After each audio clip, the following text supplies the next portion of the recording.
Bismillahirrahmanirrahim. Baik, beberapa menit ke depan semoga Allah berkahi. Saya ingin mengajak Bapak Ibu sekalian kita menyadari kembali tujuan kita ada di sini. Maksud saya adalah di muka bumi ini. Pernah nggak Bapak Ibu sekalian kita duduk sejenak, kemudian kita merenung, kira-kira kenapa saya ada di sini? Apa semua rahasianya? Kenapa ibu saya yang ini? Kenapa ayah saya yang itu? Kenapa saya lahir dari suku ini? Kenapa saya berada di wilayah ini? Kenapa sistem ini semuanya ada? Kenapa ada pagi, ada siang, ada sore, ada malam? Dengan begitu rapinya perputaran itu, terbitnya matahari, kemudian terbenamnya matahari. Begitu juga dengan pergantian siang malam, pergantian musim. Semua di sekitar kita ada tumbuh-tumbuhan dengan beragam macam jenisnya. Ada hewan-hewan juga dengan beragam macam jenisnya. Dengan semua memiliki karakter-karakter tersendiri. Dan segala macam hal. Bahkan di diri kita sendiri, sungguh terdapat keajaiban yang luar biasa. Siapa yang telah menata kedua mata kita seperti ini? Kenapa bukan 3 mata misalnya? Kenapa tangan 2, jari setiap tangan memiliki 5 jari? Begitu juga kita memiliki 2 kaki dan seluruh perangkat yang ada di tubuh kita ini yang luar biasa. Di mana manusia ini hanya memilih dan menikmati. Tidak lebih daripada itu. Di saat Bapak Ibu lapar, maka kita hanya memilih pengen makan apa, yang gurih, yang manis. Di saat kita haus juga tinggal memilih, setelah itu kita menikmatinya.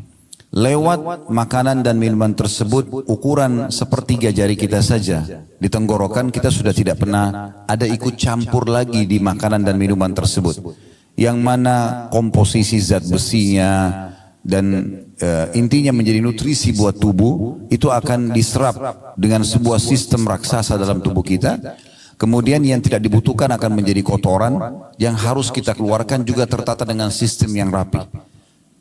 Jadi semua ini, apa tadi yang kami sampaikan itu memberikan jawaban kepada kita kalau kita ini punya Tuhan. Ada yang mengatur semua ini. Dan jawaban atas pertanyaan saya tadi, apa kira-kira tujuan kita ada di sini? Allah telah kekalkan dalam Al-Quran sebagai Tuhan yang menciptakan kita dalam surah Az-Zariyat, surah nomor 51 ayat 56. Ayat yang masyhur, wa ma khalaqtul jinna wal insa illa liya'budun. Aku tidak ciptakan jin dan manusia kecuali untuk menyembahku, patuh kepadaku. Jadi kalau ada yang bertanya apakah memang saya diciptakan untuk sholat? Jawabannya iya. Apakah saya diciptakan untuk puasa? Iya. Baca Quran, jenguk orang sakit, bakti sama orang tua, berzikir, berdoa. Memang itu tujuannya. Tidak ada tujuan lain. Jadi Bapak Ibu tidak usah repot-repot cari tujuan lain. Selain daripada mengabdi kepada Allah bukan tujuan hidup kita. Hanya sia-sia saja. Jadi kalau orang banyak membuang waktu dalam kelalaian selain ketaatan kepada Allah Subhanahu wa taala, menghabiskan waktu misalnya pada hal-hal yang sia-sia walaupun sifatnya mubah, kalau terlalu banyak juga di sana maka akan sia-sia dan orang akan menyesal. Dalam sebuah hadis riwayat Al-Baihaqi, Nabi SAW menyebutkan nanti ahli surga pun pada saat masuk ke dalam surga akan menyesali waktu-waktu yang mereka lalui selama di dunia yang mereka lalaikan dari ketaatan. Sudah pasti masuk surga, sudah dapat fasilitas di sana, tapi mereka masih menyesali kenapa masih ada waktu dulu di dunia digunakan selain daripada pengabdian kepada Allah. Mengabdi kepada Allah ini indah sekali. Mengabdi kepada Tuhan indah sekali. Sholat itu kalau tidak ada kenikmatannya tidak akan dijaga oleh orang-orang yang memang menikmati sholat itu. Sebagaimana juga maksiat ada kenikmatannya, tetapi kedua kenikmatan ini tidak akan pernah bisa disatukan. Tidak akan pernah bisa disatukan. Kalau orang sudah menikmati sholat, dia sudah komitmen menjaga setiap azan dia sholat misalnya, dia jaga 5 waktu sholat itu, maka pasti kenikmatan lawannya yaitu meninggalkan sholat akan hilang dari dia. Bahkan dia akan mengatakan, kenapa orang itu enggak sholat ya, sayang benar. Begitu juga sebaliknya, kalau orang meninggalkan sholat yang merupakan maksiat kepada Allah, maka kenikmatan sholatnya akan hilang. Oleh karena itu Bapak Ibu sekalian, kita harus betul-betul kembali kepada tujuan utama kita diciptakan dan kemudian kita mengejar apa yang Allah janjikan sepanjang hidup kita. Itu target dalam kehidupan. Mulai sekarang ke depannya tidak lagi kelalaian yang kita lakukan. Semuanya kita harus tahu detik demi detik ini bermakna atau tidak.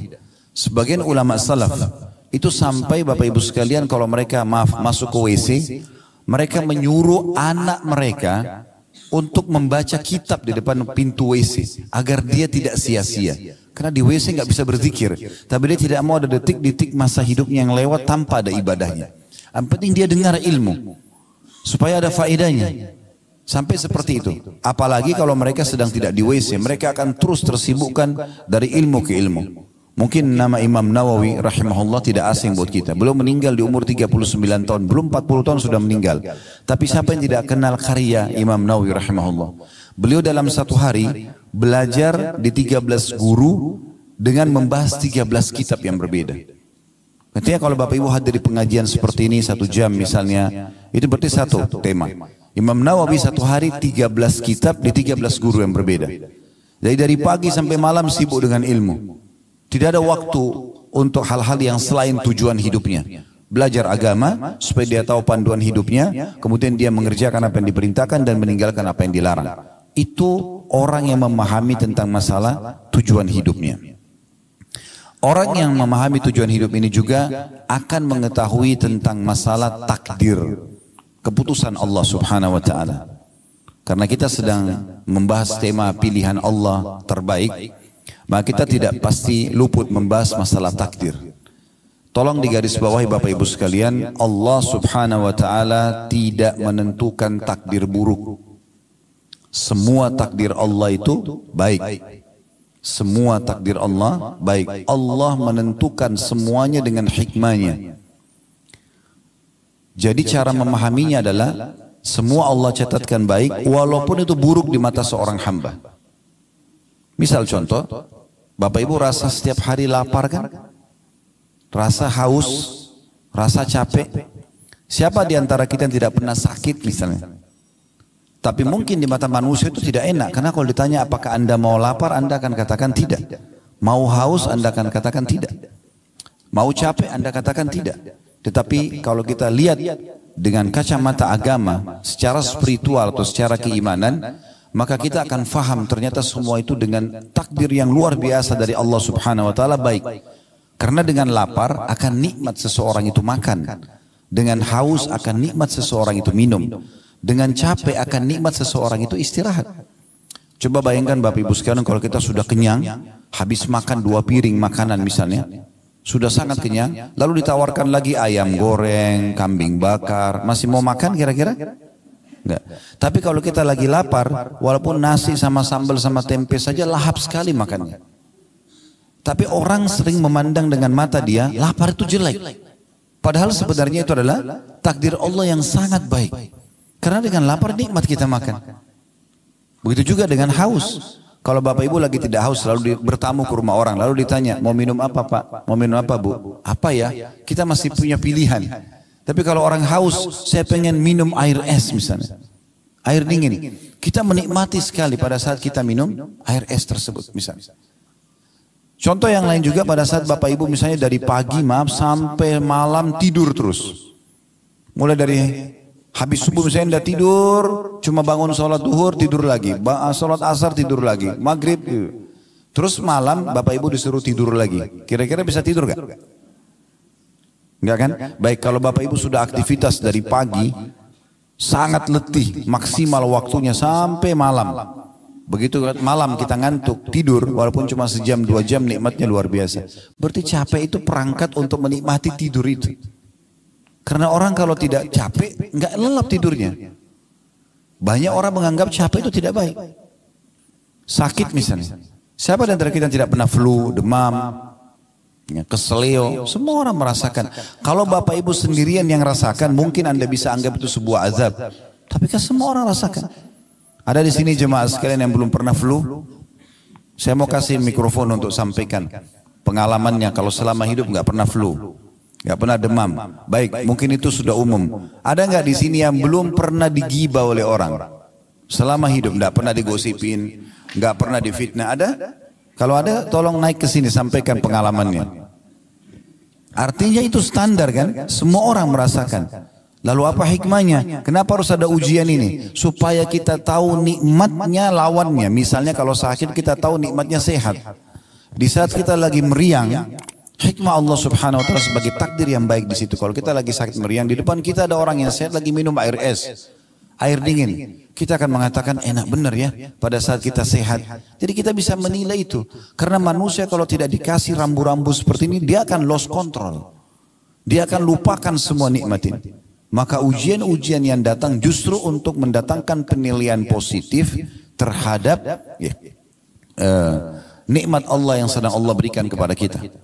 Ini poin yang harus kita ketahui teman-teman sekalian. Dan cukup banyak pendapat-pendapat ulama, dalil-dalil yang berhubungan dengan masalah ini. Kalau takdir Allah itu semuanya baik. Di antaranya sabda Nabi SAW yang masyhur hadis riwayat Muslim, ajaban li amri mu'min, sungguh mengagumkan perkaranya orang-orang beriman. Lalu kata Nabi SAW, inna amrahu kulluhu khair, atau kullahu khair, semua perkaranya orang mukmin itu baik. Semua dia terasakan takdirnya baik. In asabahu sarra syakar, kalau dia diberikan nikmat dia bersyukur. Wa in asabahu dharra sabar, kalau dia diberikan ujian maka dia sabar. Wala yakunu dzalika illa lil mu'min, dan itu tidak dimiliki kecuali oleh orang beriman. Kata ulama menanggapi hadis ini, menandakan bahwasanya baik itu sebuah nikmat yang melimpah, maka itu adalah kebaikan, takdir Allah SWT yang baik.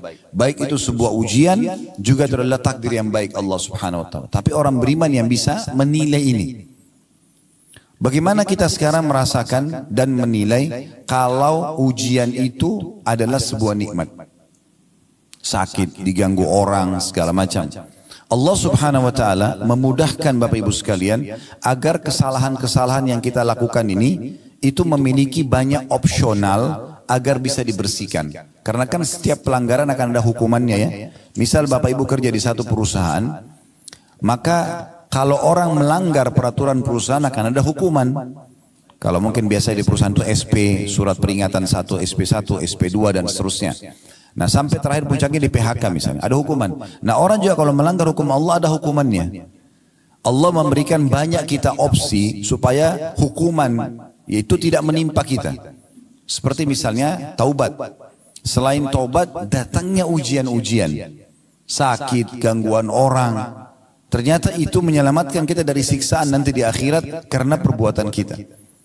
Makanya Nabi SAW mengatakan dalam sebuah hadis riwayat Muslim, tidak ada yang menimpa seorang muslim dari letih, tidak ada yang menimpa seorang muslim dari letih, capek, gangguan orang, penyakit, bahkan duri yang menusuk tubuhnya kecuali jadi pengampunan dosa-dosanya. Kalau ada sesuatu yang Bapak Ibu tidak suka terjadi dalam hidup, perhatikan baik-baik. Kalau itu memang menimpa Anda dan tidak umum menimpa orang, biasanya memang disebabkan karena kesalahan kita sendiri. Ada orang sengaja balap-balap, ugal-ugalan jatuh, patah, tabrakan, lumpuh karena perbuatan dia. Nah orang banyak menilai juga ini sebagai takdir buruk, sebenarnya tidak. Bukan seperti itu. Bahkan kemahamurahan Sang Pencipta Allah ini luar biasa Bapak Ibu sekalian. Sampai-sampai Allah memberikan kita kebebasan sepenuhnya untuk memilih. Bapak Ibu pada saat mau hadir di sini tadi, kan tidak ada dalam syariat Islam harus pakai baju warna ini. Hari Senin misalnya harus pakai baju warna ini, hari Selasa harus pakai warna ini, ya harus pakai penutup kepala warna ini, tidak ada sama sekali. Yang ada disuruh pakai pakaian tutup aurat, selesai. Setelah itu bebas kita. Kan begitu. Dan terlalu banyak khiyarat atau pilihan-pilihan yang Allah berikan kepada kita, termasuk dalam memilih makanan, memilih minuman, memilih tempat kerja, memilih pasangan hidup, semua di tangan kita. Di saat seseorang mau menikah misalnya, Allah hanya mudahkan dia memiliki pilihan 1, 2, 3, 4, 5, lalu dia yang tentukan, saya mau nikah sama si A.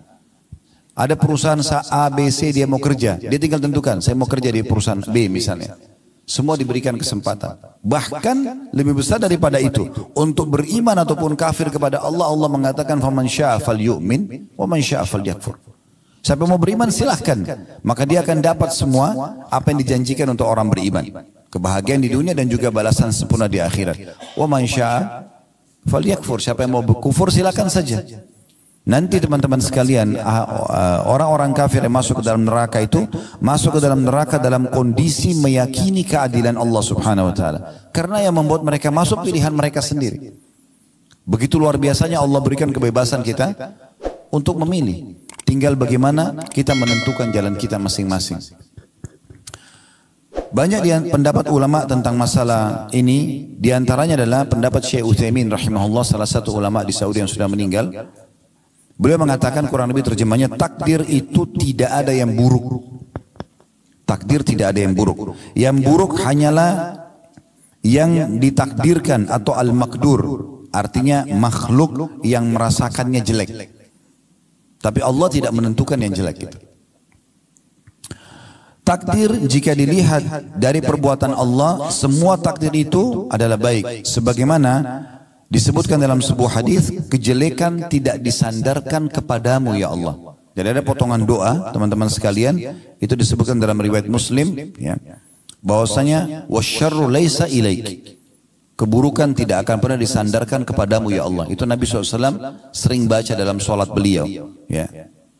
Maka kata Syekh Utsaimin rahimahullah, sebagaimana dalam potongan hadis, kejelekan tidak disandarkan kepadamu. Jadi takdir Allah itu selamanya tidak ada yang jelek.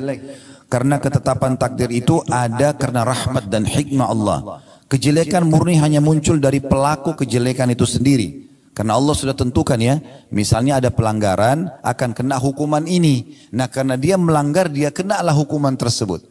Nah biasanya orang anggap itu adalah takdir buruk. Padahal sebenarnya bukan takdir buruk. Itu takdir baik. Bahkan seringkali Bapak Ibu sekalian, ada hal-hal yang kita anggap buruk. Ya, padahal sebenarnya itu bentuk kasih sayang Allah kepada seorang hamba. Nanti akan saya berikan contoh dalam masalah itu. Saya selesaikan dulu apa yang dikatakan oleh Syekh Utsaimin rahimahullah. Kata beliau, jadi kejelekan itu murni hanya muncul dari pelaku kejelekan. Sedangkan Allah itu hanya berbuat baik selama-lamanya. Ini beliau jelaskan dalam syarah hadis Arba'in Nawawi beliau di halaman 88. Yang saya katakan tadi contohnya Bapak Ibu sekalian adalah pelaku kriminal. Semua hamba Allah subhanahu wa ta'ala kalau ingin melakukan satu perbuatan kriminal. Kriminal ini berarti pelanggaran. Bahasa agamanya maksiat. Ya. Yang Allah sudah tentukan sebagai pelanggaran. Berzina, mencuri, membunuh, apa saja. Pasti Allah subhanahu wa ta'ala akan berikan kepada dia sinyal rasa khawatir dan takut. Di saat dia mau masuk hotel berzina misalnya, pasti ada rasa takutnya. Rasa khawatir. Dia mau mencuri begitu, dia mau membunuh begitu. Supaya dia tidak melakukannya. Dan Allah maha tahu, kalau dibiarkan dia melakukan, maka ada konsekuensi hukuman. Allah akan datangkan hukuman karena pelanggarannya itu. Maka Allah berhentikan dia dengan rasa takut itu. Tapi kalau tetap saja dia lakukan, maaf, tetap dia masuk ke dalam kamar hotel. Tetap saja dia masuk ke kamar hotel, tetap dia berzina misalnya. Maka Allah datangkan peringatan yang lainnya. Peringatan yang lain itu adalah seperti misalnya ada orang yang melihat dia. Supaya dia merasa malu. Kalau dia tidak mau juga tahu itu, tetap diulangi terus perbuatannya, peringatan lebih besar datang. Sampai pada tingkat ada orang yang terjadi gempa, rubuh hotel tersebut, ditemukan jenazahnya lagi dalam kondisi tidak berpakaian. Allah permalukan. Itu pun semuanya dengan hikmah Allah subhanahu wa ta'ala. Karena kalau dibiarkan akan lebih berat hukumannya nanti di akhirat. Seorang pencuri misalnya. Sebelum dia mencuri punya rasa takut. Allah datangkan, kalau dia berhenti maka dia akan aman. Tapi ternyata tetap aja dia mencuri. Allah datangkan sinyal yang kedua. Dilihat oleh orang lain tapi mungkin belum kepergok, belum ketangkap. Tapi sudah mulai orang tahu, oh si fulan itu pernah mencuri misalnya. Supaya dia kembali. Tetap dia mencuri, maka Allah buat dia kepergok. Puncaknya adalah ditangkap oleh massa, mulai digebukin. Pada saat digebukin pun seorang maling itu sebenarnya, itu bentuk kasih sayang Allah. Karena kalau tidak digebukin, dia tidak mau berhenti orang ini. Maka Allah punya cara memberhentikan dia supaya dia tidak mengulanginya. Berapa banyak orang yang diuji dengan penyakit kronis, diuji dengan segala macam hal, ternyata itu ada hikmah yang sangat besar. Ada seorang anak muda di rumah sakit di Riyadh, kejadian nyata Bapak Ibu sekalian. Dia naik mobil, bawa mobil terus tabrakan, kakinya patah. Subhanallah, sudah 3 tahun di rumah sakit. Satu waktu ada seorang syekh datang. Syekh ini selalu setiap hari bolak-balik ke rumah sakit, pindah dari rumah sakit ke rumah sakit, hanya untuk pamit kepada pemimpin kepala rumah sakit untuk diizinkan keliling kamar-kamar pasien. Dia hanya minta satu kamar pasien setengah menit, 1 menit. Hanya menyabarkan mereka, mendoakan mereka, lalu dia pergi untuk mendapatkan pahala menjenguk orang sakit gitu. Subhanallah, dia masuk kamar anak muda ini, kakinya masih digip, ya, pakai semen dan digantung. Sudah 3 tahun. Maka Syekh ini pun mengatakan, sabarlah, semoga jadi pembersihan dosamu, dinasihatin. Tapi dari semua pasien anak muda ini beda sendiri. Dia mengatakan begini, Syekh, jazakallah khair, semoga Allah balas anda dengan kebaikan atas jenguk ini, kejenguk ini, yang mendatangi menjenguk saya, dan juga doa-doa anda. Tapi perlu anda tahu, saya malah bersyukur sama Allah dengan musibah ini. Kata Syekh, kok bisa? Kamu kan tabrakan, kakimu patah, sudah 3 tahun di rumah sakit. Dia bilang, Syekh, saya dulu ini termasuk anak muda yang lalai, malas sekali ibadah. Nggak pernah sholat, ugal-ugalan. Itu sampai saya kejadian tabrakan itu, karena ugal-ugalan. Selalu jauh dari agama Allah. Waktu awal saya tabrakan dan kaki saya patah dimasukkan ke rumah sakit ini, saya marah sekali, tidak bisa menerima keputusan Allah. Saya terus saja berkeluh kesah. Tapi karena memang dasarnya kaki saya patah, saya nggak bisa buat apa-apa. Dokter pun nggak bisa buat apa-apa. Sampai akhirnya saya pun mulai merenung, mulai berpikir, sampai pada puncak saya merasakan ini adalah bentuk kasih sayang Allah. Karena kalau saya tidak diginikan, saya memang tidak mau berhenti dulu ugal-ugalan. Balap-balap, ganggu orang, mabuk-mabukan, ganggu, buat banyak kesalahan. Maka dia pun, ya mungkin Bapak Ibu maaf kalau mengatakan bagaimana bisa di Saudi ada orang mabuk. Itu mungkin ada juga orang jual beli transaksi narkotika, ada orang ditangkap lalu dihukum oleh pemerintah, ada terjadi itu di sana. Yang jelas dia bilang, dan sekarang setelah saya bisa menerima takdir Allah itu, karena saya punya banyak waktu di kamar rumah sakit ini, maka saya pun bisa leluasa ibadah. Sekarang saya beritakan berita gembira Syekh, saya nggak pernah tinggalkan sholat 5 waktu, on time. Yang kedua, saya sekarang hafal 30 juz Al-Quran. Di atas ranjang ini saya hafal 30 juz Al-Quran. Karena saya banyak waktu, hanya saya mulai baca Quran, saya mulai hafal, dan sekarang saya hafal Quran. Dan saya bersyukur dengan Allah atas ujian ini. Subhanallah, semua penuh dengan hikmah.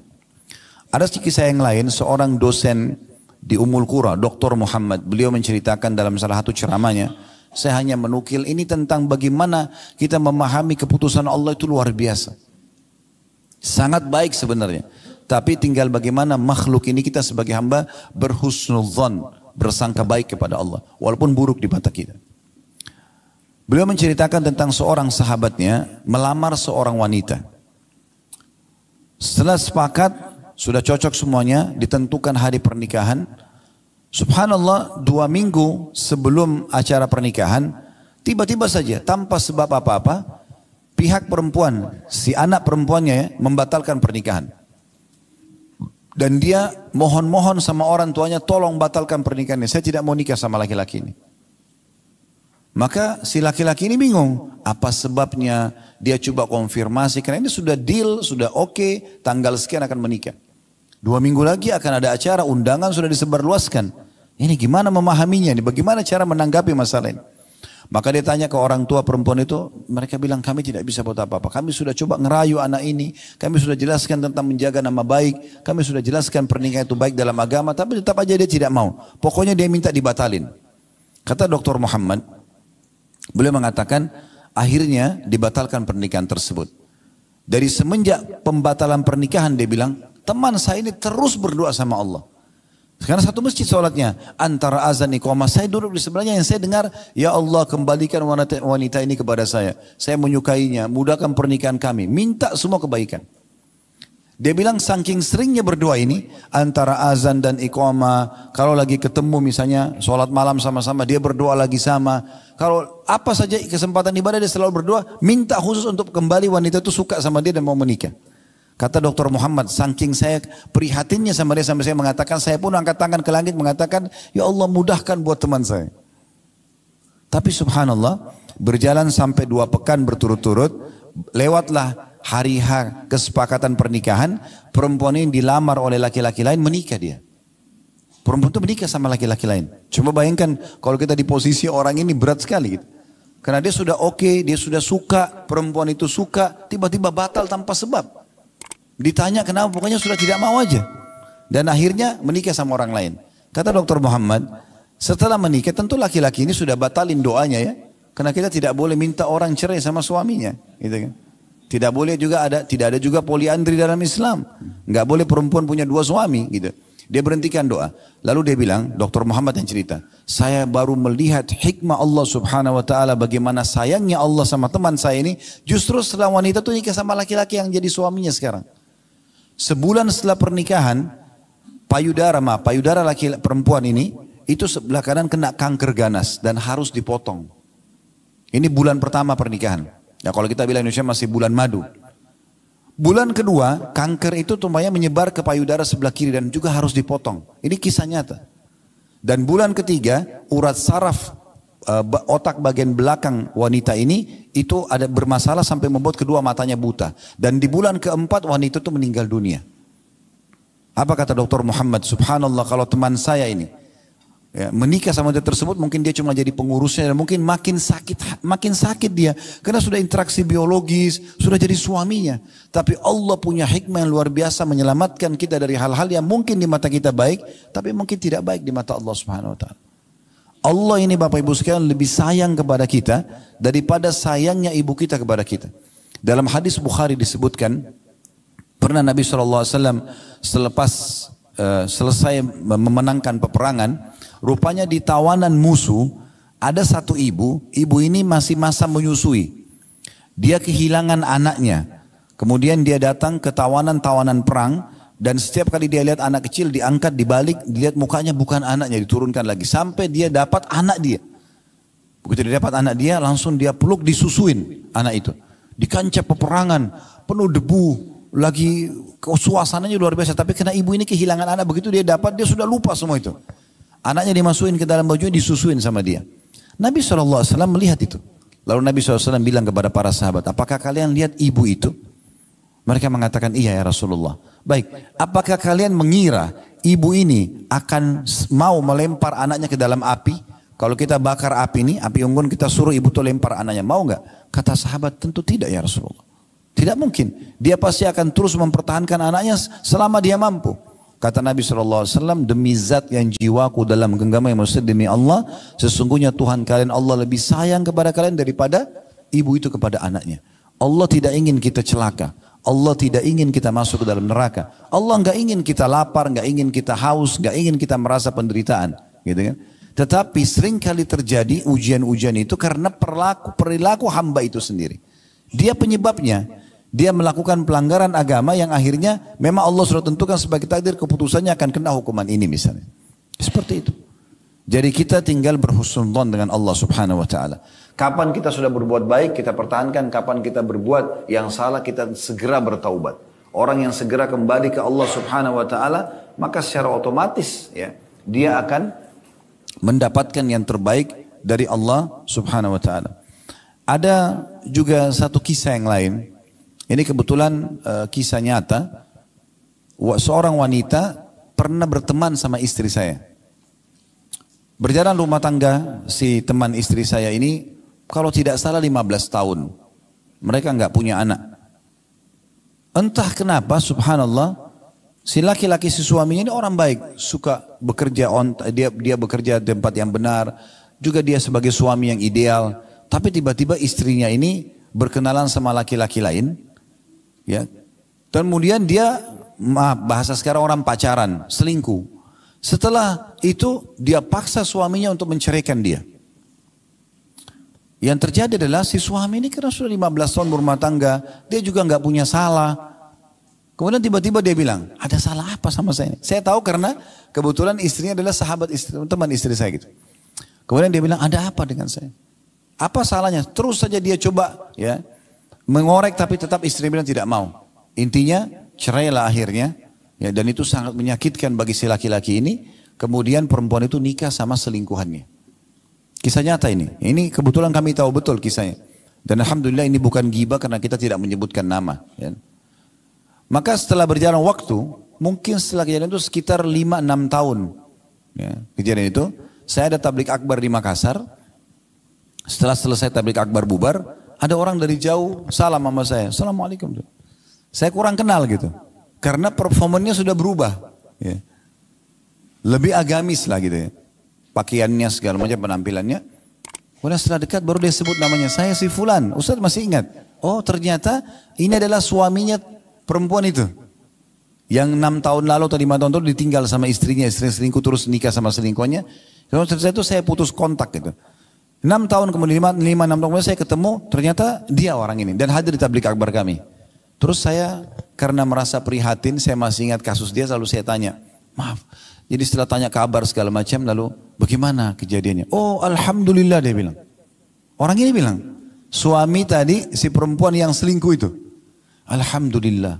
Oh kenapa alhamdulillah? Alhamdulillah setelah saya ditinggalkan dulu memang saya sempat terpukul. Karena istri saya meninggalkan saya, apalagi nikah sama laki-laki lain. Tapi setelah itu saya sempat vakum untuk berapa bulan, berapa waktu gitu saya tidak tahu harus buat apa. Sampai akhirnya saya bangkit kembali, saya sangka baik sama Allah. Saya menikah, sekarang saya diberikan oleh Allah istri yang salihah. Dan Allah karunia sekarang saya anak atau 2 atau 3 dia bilang. Dulunya dia nikah 15 tahun gak punya anak. Istrinya juga jauh dari agama, tidak berhijab segala macam. Sekarang Allah kasih gantinya wanita soleha, punya anak dan dia sangat bahagia. Subhanallah. Kata Nabi SAW apa? Innamas sadmatu fil ula. Sebenarnya pukulan yang dirasakan dari ujian itu hanya di awal saja. Setelahnya itu sudah jadi biasa sebenarnya. Tinggal bagaimana kita harus memahami poin penting Bapak Ibu sekalian. Memang dalam kehidupan kita di muka bumi ini ada 2 sayap kita. Kalau saya bahasakan sayap supaya mudah difahami. Sayap yang pertama supaya berimbang. Tapi ini dua-duanya harus berimbang kiri kanan ya. Itu adalah syukur di saat nikmat ada. Sayap kedua, sabar di saat ujian ada. Ini 2 sayap tidak boleh berpisah. Dan dua-duanya ini dengan hikmah Allah SWT. Semua takdirnya Allah baik di situ. Kalau nikmat sedang melimpah, supaya nikmat itu terus bertahan, makan, minum, apa saja kesehatan, keturunan, alhamdulillah kita syukuri. Nah kalau ujian datang, kita sabari. Sabar apa maksudnya? Bukan duduk manis elus dada, tidak. Sabar dalam Islam adalah menerima takdir Allah, kemudian ikhtiar mencari jalan keluar. Contohnya supaya mudah difahami. Kalau Bapak Ibu bangun tidur pagi hari, flu. Tadi malam tidur nggak sakit, nggak apa. Tapi tiba-tiba kita bangun meriang, flu, batuk, tanpa sebab. Di sini perangkatnya adalah sabar. Apa itu sabar? Oh, Allah sedang menguji saya. Terima dulu itu. Ujian diterima dulu. Kemudian ikhtiar, minum obat, ke dokter, minum minuman hangat. Karena ini pasti akan datang dalam ujian kehidupan kita nih. Kenapa tadi saya sudah sebutkan hikmahnya? Di antara hikmah ujian adalah supaya kita bisa menilai besarnya nikmat, kenikmatan gitu. Dan juga supaya kita tahu kita punya Tuhan Allah Subhanahu wa taala yang di saat nikmat melimpah kita syukur, di saat kita sedang ada musibah atau cobaan kita sedang bergantung dan lebih dekat kepadanya. Kadang-kadang teman-teman sekalian mungkin pernah alami dalam kehidupan kita, pasti semua kita pernah alami, di saat ujian sedang datang, kita bisa meneteskan air mata kepada Allah. Sujud, menangis, ya Allah berikan jalan keluar, ya Allah begini dan begitu. Mungkin di saat sedang musibah itu sudah diangkat oleh Allah, sudah enggak lagi kita mau nangis susah. Itu mahal sekali itu. Saya pernah subhanallah punya pengalaman pribadi di waktu kami mau buka restoran pertama kali di Kalibata City. Sekarang sudah pindah ke Condet. Waktu itu beberapa tahun yang lalu, mungkin sekitar 10 tahun yang lalu, sempat kami bekerja sama satu developer untuk coba bagaimana nih mendesain segala macam. Lama sekali nggak dikerja-kerjain. Berbulan-bulan. Sementara sewa berjalan, ini belum selesai-selesai. Coba saya ganti orang lain, yang satu, yang kedua, sampai akhirnya ketemu alhamdulillah dengan orang yang ketiga kalau nggak salah, itu yang menyelesaikan proyek itu. Tapi subhanallah, di saat itu sedang datang, saya coba nikmati saja. Walaupun kita memang merasa berat, tapi saya coba nikmati saja, kemudian saya coba ikhtiar, menerima dulu keputusan Allah ini. Satu waktu saya ada khutbah Jumat di Otista, di kampus statistik waktu itu. Saya datang lebih cepat, sekitar jam 11-an sudah datang. Kebetulan saya juga belum sholat duha. Saya masuk ke belakang mimbar, kemudian saya sholat di situ. Tahiyat masjid, sholat duha. Sambil saya juga berkeluh kesah kepada Allah Subhanahu Wa Taala. Satu lagi sujud, minta dimudahkan urusan ini. Rupanya antara mimbar sama dinding masjid itu ada celah kecil. Di situ rupanya ada satu jemaah masjid. Beliau sudah rambutnya sudah putih, terus kemudian melihat tempat itu, celah itu, lalu dia lihat saya rupanya, saya tidak tahu. Selepas saya sholat, saya keluar dari tempat itu menuju ke depan mimbar, nunggu waktu sholat Jumat untuk naik ke mimbarnya. Terus bapak ini datang kepada saya, setelah salam terus dia bilang, Ustadz, Ustadz sudah pernah susun belum doa-doa? Karena saya kalau biasa khutbah Jumat, kalau di khutbah kedua, waktu itu saya sering baca semua doa yang dimulai dengan Rabbana, Rabbana. Ya, dan diambil dari ayat Al-Quran. Ini pernah nggak Ustadz susun? Saya bilang, saya belum susun. Insya Allah satu waktu nanti Pak. Terus dia tanya sama saya gitu, tiba-tiba dia bilang, Ustadz, tadi saya lihat dari celah antara mimbar sama tiang ini, Ustadz tadi sujud lama benar. Berdoa apa Ustadz? Saya bilang, saya lagi berkeluh kesah sama Allah Pak. Jadi ada satu pekerjaan yang belum selesai, bagi saya minta pertolongan sama Allah. Dia bilang, terus dia bahasan sama saya, dia ambil pegang rambutnya. Dia bilang, Ustadz, saya sampai rambut saya memutih seperti ini. Karena seluruh kepalanya putih Bapak itu, subhanallah, sudah berumur. Dia bilang, saya sampai rambut saya putih seperti ini, belum pernah saya rasakan nikmatnya sujud seperti itu. Saya berharap saya bisa sujud seperti itu. Subhanallah, saya langsung muhasabah, introspeksi diri, saya mengatakan, bagaimana Allah sayang dengan saya, mendatangkan ujian tersebut supaya saya bisa nikmati sujud itu. Mungkin tidak akan dinikmati kalau memang tidak ada ujian. Bahkan orang sholat buru-buru, karena merasa semuanya nikmat sedang melimpah pada dia. Teman-teman sekalian, Allah sangat menyukai kalau ujian sedang ada, datang kepada kita, kita menerimanya. Dan kemudian kita bersyukur kepada Allah subhanahu wa ta'ala atas ujian tersebut dengan cara kita berusaha meningkatkan skill kita dengan cara mencari solusinya. Karena salah satu hikmah ujian adalah kita belajar untuk bisa lebih menguasai ya, sesuatu yang akhirnya menambah pengalaman hidup kita. Karena kalau kita tidak punya pengalaman hidup juga kita jadi vakum dalam kehidupan ini. Itu salah satu juga hikmah daripada ujian tersebut. Baik, kita kembali ke masalah tadi. Nabi SAW mengingatkan perkara orang mukmin kalau diberikan nikmat dia bersyukur, kalau diberikan ujian dia bersabar, gitu kan? Dan ini harus berimbang Bapak Ibu sekalian. Jangan sampai nikmat ada, Bapak Ibu bersyukur. Lagi sehat, lagi ada makanan, ada rezeki, ada pekerjaan, alhamdulillah. Tapi begitu ujian datang, keluh kesah. Ini enggak berimbang hidupnya nanti. Kemudian juga ada orang sebaliknya, kalau ada ujian datang, dia masih miskin misalnya hidupnya, dia bisa terima. Tapi begitu Allah bukain pintu rezeki, dia nggak bersyukur. Ini nggak berimbang. Harus berimbang keduanya. Dan pasti akan datang ujian dalam hidup kita, dan itu bagaimana kita tinggal bersangka baik sama Allah, menjadikan sebagai momentum untuk belajar dan dapat pengalaman lebih baik lagi. Nabi Muhammad SAW juga diuji. Bahkan Nabi SAW dalam hadis Bukhari pernah dijenguk oleh seorang sahabat. Beliau lagi demam, saking panasnya tubuh beliau, sampai panasnya tembus di selimut itu.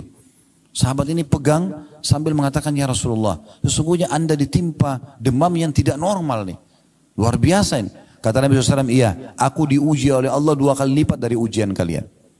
Artinya kalau demamnya kita maksimal 40, mungkin Nabi bisa 80 derajat, itu panas sekali. Ini Nabi nih. Kekasih Allah tapi diuji begitu. Lalu apa kata sahabat ini? Langsung berpikiran sangka baik. Sahabatnya mengatakannya, Rasulullah, kalau begitu apakah berarti anda juga dapat double pahala? Kata Nabi SAW, iya tentunya. Karena sesungguhnya besarnya kadar balasan pahala sesuai dengan besarnya kadar balas ujian. Atau besarnya ujian seseorang hamba. Lalu sahabatnya bertanya, ya Rasulullah, siapa orang yang paling berat ujiannya? Kata Nabi SAW, para nabi-nabi. Kemudian datang orang-orang yang mendekati iman mereka dengan nabi-nabi dan terus begitu. Dalam riwayat lain, siapa yang kuat agamanya, ujiannya akan lebih berat. Dan begitu terus orang diuji sampai sesuai dengan kadar kekuatan imannya. Di poin ini Bapak Ibu sekalian, saya berharap jangan menilai negatif ya. Jangan bilang kalau begitu, saya tidak usah menjadi orang yang kuat imannya karena ujiannya berat. Ini bukan begitu memahaminya. Ujiannya maksudnya adalah di saat ada 2 orang yang sedang diuji, misalnya tadi contoh Nabi SAW demam. Kalau orang yang sangat kuat imannya, dia diuji misalnya demamnya, misal 2 hari. Orang yang ringan imannya, mungkin diuji 2 hari atau 3 hari demam sembuh. Mungkin orang yang kuat imannya jadi 1 minggu diujinya. Tapi itu juga tujuannya untuk memberikan pahala lebih besar kepada dia. Jadi ujian bukan ujian yang di luar orang-orang umumnya. Tapi ujian yang sama cuma mungkin waktunya lebih panjang. Karena hadis ini seperti itu menyebutkan Nabi SAW demam, tapi lebih demam daripada orang-orang sebelumnya. Ada derajat-derajat di surga Bapak Ibu sekalian tidak bisa didapatkan kecuali dengan ujian. Oleh karena itu orang beriman diuji oleh Allah Subhanahu wa taala. Dan ingatlah Nabi SAW itu Bapak Ibu sekalian tidak pernah berkeluh kesah dalam ujian Allah Subhanahu wa taala. Meninggal istri beliau Khadijah di masa-masa dakwah lagi membutuhkan Khadijah di saat itu di Mekah. Ya, meninggal dari 7 orang anak Nabi SAW, 6 orang meninggal di masa hidup beliau. Bayangkan kita punya 7 anak, 6-nya meninggal di masa hidup beliau. 3 anak laki-laki semua meninggal masih bayi. Qasim, Abdullah dan Ibrahim. Qasim dan Abdullah dari Khadijah, Ibrahim dari Maria. Kemudian 4 anak perempuan beliau, 3 meninggal di masa hidupnya. Ya, Ruqayyah, Ummu Karthum dan Zainab meninggal di masa hidup Nabi SAW. Nanti Fatimah saja satu-satunya anak beliau meninggal 1 tahun setelah meninggalnya Nabi SAW. Tapi meninggal 7 anaknya di masa hidup beliau. Bagaimana pamannya sendiri Abu Lahab sekaligus besannya menyuruh menceraikan anak Nabi SAW, yang kemudian juga dia menjadi musuh utama, paman kandungnya. Ya, dan seterusnya, paman yang dicintai Abu Talib menolong dakwah, tapi setelah hidupnya tidak mau mengucapkan syahadat. Sampai Nabi SAW sedih. Dan sekian banyak ujian semasa hidup. Lagi sujud di depan Ka'bah dilemparin kotoran. Ya, beliau sabar. Diganggu dikatakan penyihir, dukun, penyamun, pendusta. Beliau biasa saja. Begitu juga di Madinah, ujian-ujian dari orang munafik. Setiap kali Nabi SAW sampaikan sebuah peraturan agama, orang munafik mengatakan Muhammad ini ngawur, Muhammad ini gini dan seterusnya. Jadi banyak sekali ujian dalam hidup Nabi SAW. Dia diuji oleh Allah SWT. Tapi tujuannya untuk memberikan derajat yang tinggi nanti di surga. Ya. Kadang-kadang juga Allah Subhanahu Wa Taala memberikan ujian Bapak Ibu sekalian itu untuk memberikan yang terbaik buat kita. Seperti contohnya, ada sebuah hadis, ya, kata Nabi SAW, Allah berfirman kepada para malaikatnya, mengatakan, luaskanlah, lapangkanlah rezeki hambaku si fulan, karena dia kalau diluaskan dia bersyukur. Tahanlah, ya, batasilah rezeki hambaku si fulan, yang lain lagi, karena kalau kau bukakan rezekinya maka dia akan kufur. Saya tutup dengan sebuah kisah. Seorang teman saya, sahabat dekat saya dulu, sudah meninggal rahimahullah. Beliau tinggal di salah satu kota di Indonesia ini. Subhanallah, kami berteman dari masih bujang dulu sampai setelah berumah tangga, semua sudah punya anak, semua punya pekerjaan. Tapi rata-rata teman-teman yang saya kenal, semua sudah Allah bukakan pintu rezeki. Tapi satu teman saya ini tetap dalam kondisi yang sama. Kondisi yang sama, sampai hidupnya kalau setiap hari pun mau makan itu harus mencari, kadang-kadang dibantu oleh orang, jadi agak susah gitu. Satu waktu saya pernah tablik akbar di kota beliau, kemudian kami sama-sama setelah tablik akbar mau ke kota yang lainnya, tapi lewat darat, sekitar 1,5 jam, 1 jam naik mobil. Di tengah jalan sambil ngobrol, dia bilang sama saya mau ikut ke sana. Oke, silahkan. Di tengah jalan kami sambil ngobrol, bernostalgia dulu pada saat masih bujang, kami sama-sama di Madinah dulu, beliau kerja, saya kuliah. Kemudian setelah itu, sampai satu waktu lagi jalan, ada satu mobil ugal-ugalan, balap-balap gitu, dan melewati mobil kami, dan saking kencangnya mobil itu sampai membuat mobil kami goyang gitu. Pada saat itu subhanallah, saya pertama kali selama saya berteman sama teman saya ini mendengar ucapan itu. Dia tiba-tiba mencaci maki mobil itu, mencaci maki pemilik mobil itu dan seterusnya, dan dia marah-marah gitu. Minta supaya mobil itu dikejar lah. Terus saya lihat, saya balik ke belakang, kebetulan saya duduk sama supir di depan, dia di belakang, lalu saya mengatakan, "Akhi, sebentar, tenangkan diri antum. Orang ini sedang berbuat sesuatu yang jahil. Tidak usah kita ikut-ikutan marah, tidak perlu. Itu urusan dia melakukan pelanggaran. Jangan kita balas keburukan dengan keburukan." Tapi subhanallah, saya tiba-tiba berpikir, pada saat itu kami cuma naik mobil sewa. Bukan mobil pribadi. Saya berpikir subhanallah, orang ini masih baru naik mobil sewa, sudah bisa caci maki orang lain. Bagaimana kalau dia pakai mobil pribadi gitu? Maka Allah biarkan dalam kondisinya supaya dia tetap dalam ketakwaannya. Itu demi kebaikannya. Allahu a'lam. Jadi Bapak Ibu sekalian, kesimpulannya adalah bagaimana kita selalu bersangka baik kepada Allah Subhanahu wa taala. Allah tidak menentukan takdir kecuali kebaikan, tinggal bagaimana kita mengambil hikmahnya. Kalau kita sedang diberikan nikmat bersyukur, diberikan ujian kita bersabar, tetap dengan sangka baik. Sebagai penutup, hadis Nabi SAW atau riwayat dari Nabi SAW, beliau kalau sedang melimpah nikmat, beliau mengucapkan alhamdulillahilladzi bi ni'matihi tatimmus shalihat. Segala puji bagi Allah yang dengan izinnya semua kebaikan tersempurnakan. Itu kalau ada nikmat. Kalau sedang ada ujian, Nabi SAW mengatakan alhamdulillahi ala kulli hal. Segala puji bagi Allah dalam setiap keadaan. Musibah sedang datang, Nabi mengatakan alhamdulillah ala kulli hal. Semua dengan bersangka baik kepada Allah Subhanahu wa taala. Jadikan momentum justru kalau kita diuji oleh Allah Subhanahu wa taala untuk lebih dekat kepadanya. Allahu a'lam.